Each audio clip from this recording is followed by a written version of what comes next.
Kay Soto at Kawamura nagpakita na naman ng magandang pick and roll play. Nahuli ang depensa ng kanilang kalaban. Tinulak si Kaiju, pumasok ang tira, counted foul pa nga ang nangyari. Kay Soto pinalipad ang bola, depensa kontra import ang nanaig, supalpal ang inabot ng umatake sa kanyang depensa. Game din na naman Yokohama B-Corp kontra Liwanga Hokkaido second game. Pero bago ang larong ito ay narito na muna ang ilan lamang sa mga plays na kung saan nanaig ang depensa ni Kai Soto at maging itong si Dwight Ramos ay nagpakita nga rin ng magandang laro. Unang play natin, pasa ni Dwight sakto sakat ng kanilang import na libre ang tira, puntos para sa Liwanga, assist naman para dito kay St. Dwight. Kaiju naman ipinasok na at pumuposte, maganda ang pwesto, defender niya, foul ang ginawa, tulak sa likod dahil pwedeng mauwi pa sa Kai Soto. Highlight ang play kapag nakaikot si Kai papalapit sa basket. Free throws ibinigay kay Kai Soto at napapadalas na rin talaga ang attempt ni Kai sa pagposte na kung saan nakakakuha ito ng mga foul. Ibig sabihin hirap silang pigilan si Kai kaya foul ang ibinibigay sa kanya at china-challenge na lamang ang kanyang tira sa free throw line. Tip in para kay Kaiju ang sumunod at napakadali ang basket na ito para kay Kai Soto dahil na rin sa matangkad siya at kung hindi kinakapitan ng defender ay angat ang kanyang laro sa loob ng paint. Post play. Kaiju goes in with a tip in.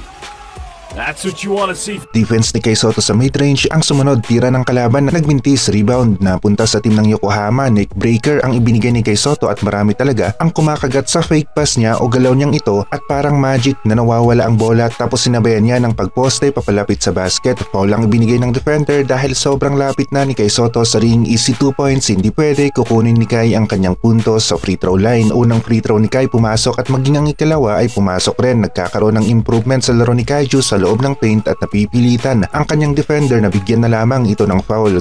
Platform you're on. Look at this fake pass. Send him.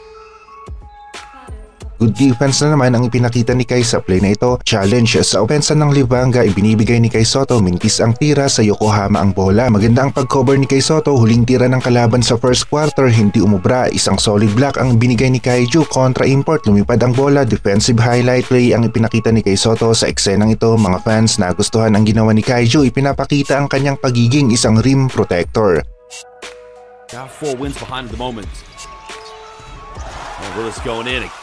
Dwight Ramos naman ang umeksena, nakakuha ng foul sa free throw line ng bagsak niya sa play na ito. Maganda ang pick and roll play, Kawamura Kai Soto ang eksena, pasok na nga, counted foul pa. Ito dapat ang madalas na ginagawa ni na Kai Soto at Kawamura, ang sabayang pag-atake sa basket. Merong motion sa opensa, pareho silang gumagalaw papalapit sa basket at nagiging maganda ang resulta. Kung magiging solid pa nga ang pick and roll play ni na Kawamura at Kaiju at binigyan nila ng oras sa ensayo ang play na ito, ay hindi nga malayo na maging unstoppable ang kanilang two-man play. Free throw ni Kai Soto pumasok mula sa counted foul play kanina. Ilang ulit na kapag si Kai Soto ang nakadepensa sa mid-range at 3-point area ay nagmimintis nga rin ang tira ng kanilang mga kalaban, nagpapakita lamang na malawak ang kaya niyang i-cover sa depensa. Foul na naman ang binigay kay Kaiju sa play na ito. Kung nasa loob nga siya ng shaded area ay mahirap na siyang mapigilan dahil halos abot na niya ang ring. Free throw line ngayon pupunta si Kai para madagdagan ang kanilang puntos. Maganda ang depensa ng Yokohama, huling attempt ng quarter dinipensahan ng mabuti at nagmintis nga ang tira ng kanilang kalaban. Kai Soto pumoste, maganda ang bitaw ng bola, yun nga lang mintis ang tira, napapadalas na nga ang pagposte ni Kai sa loob ng paint at sigurado